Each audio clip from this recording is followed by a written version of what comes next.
Morning friends, happy Wednesday, how are you doing? Kate and William were back working last night at the state banquet, Windsor Castle, held in honour of the President of France and his wife, see what I did there, Brigitte Macron.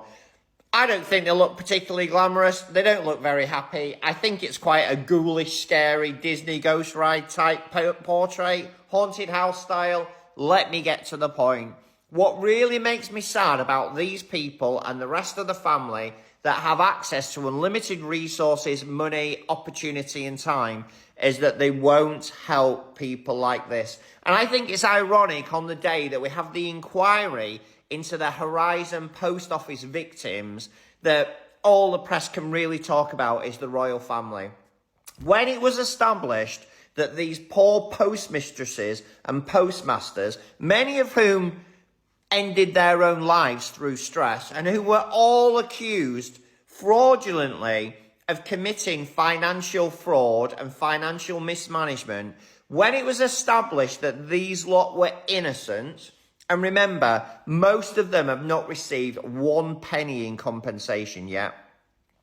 When it was established these people were innocent, any of these people in power could have said, "This is awful, I want to meet the victims." Why is that relevant? Because the moment they said, "I want to meet the victims," the whole media and press all over the world would have followed the story, and the British government and the post office would have been embarrassed and would have pardoned these people and paid them compensation. It's as simple as that. And by the way, at the time that this broke, the royal family, these lot, did have some sway and some power. Now they don't have any.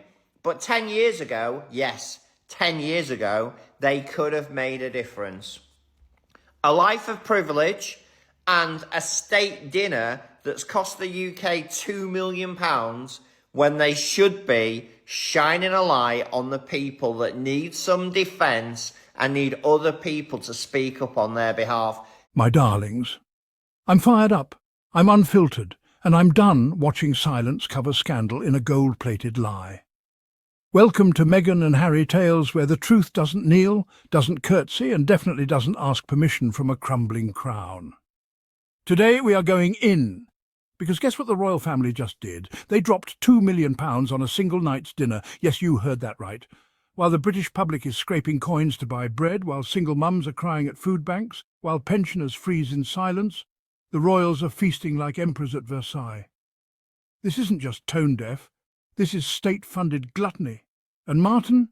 Oh, Martin exploded. And we're right there with him. £2 million for a single dinner, an amount so staggering it's almost hard to imagine. What could that money have done for ordinary people, for struggling communities, for those who need it most?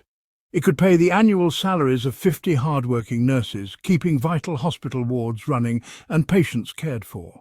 It could fund hundreds of grassroots community projects, supporting after-school programs, food banks and local initiatives that change lives. Or it could provide millions of nourishing meals to families who are struggling to put food on the table. Instead, that fortune bought rare ingredients, vintage wines and golden cutlery. While world-class chefs prepared delicacies for the elite, a single mother sat at her kitchen table, anxiously calculating how to stretch her budget and feed her children another day. This isn't just about numbers. It's a moral dissonance that echoes through every household facing hardship. The public has tightened its belt, endured rising costs, and made sacrifices just to get by. To see such extravagance from a publicly funded institution is not just insensitive, it's deeply insulting to those who struggle. True leaders show solidarity in hard times, standing with their people and understanding their pain. A £2 million dinner doesn't just feed a few, it builds a wall between the monarchy and the people they represent. It sends a message, one that says they live by different rules, untouched by the struggles of everyday life. The question isn't about entitlement to luxury, but about proportion, responsibility, and the true meaning of leadership. The message has not gone unheard. The public is watching, and the debate is only growing louder. Martin, just an ordinary man with an extraordinary sense of justice, snapped, and bless his heart, he said what millions have been screaming in silence. They eat like kings while we starve. They smile in diamonds while our kids cry in debt. This is not monarchy. This is madness. He's not wrong. How can any institution claim moral authority when its members throw million-pound parties while nurses strike for fair pay? Martin's rage is not just his, it's ours. It's what happens when the lie gets too big to hide, and the people finally see the rot behind the ribbon.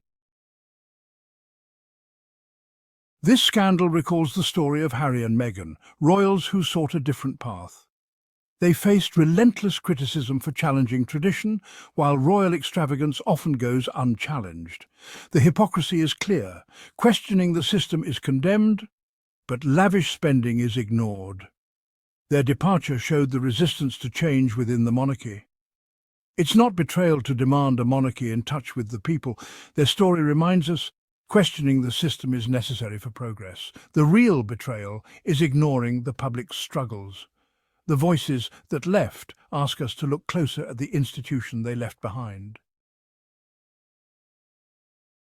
This debate isn't just about a dinner. It's about the monarchy's place in modern Britain.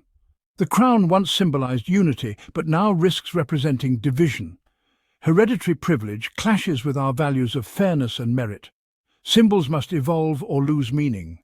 The monarchy's relevance depends on empathy and public good, not ceremony. Extravagance severs connection with the people. Respect for the crown must be earned, not inherited. The £2 million dinner is a costly error in public trust. In a nation striving for equality, we must ask what justifies inherited power.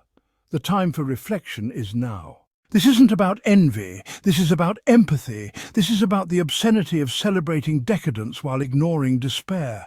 Martin's outrage isn't isolated. It's a signal, a warning, a fire alarm screaming through the palace walls, and it says, the people are no longer entertained by your opulence. It's time we stop treating royalty like gods and start holding them to the same standards as everyone else. If Meghan and Harry were vilified for seeking freedom, then what do we call a monarchy that gorges itself while its nation bleeds? My darlings, this isn't just about one dinner. This is about decades of indulgence, masked as service. It's about a system that demands silence, obedience and reverence, while robbing the people of their dignity. Not anymore. On this platform we stand with truth. We call out hypocrisy. We fight for the ones without palaces, without titles, without protection, because they matter more than a crown ever could.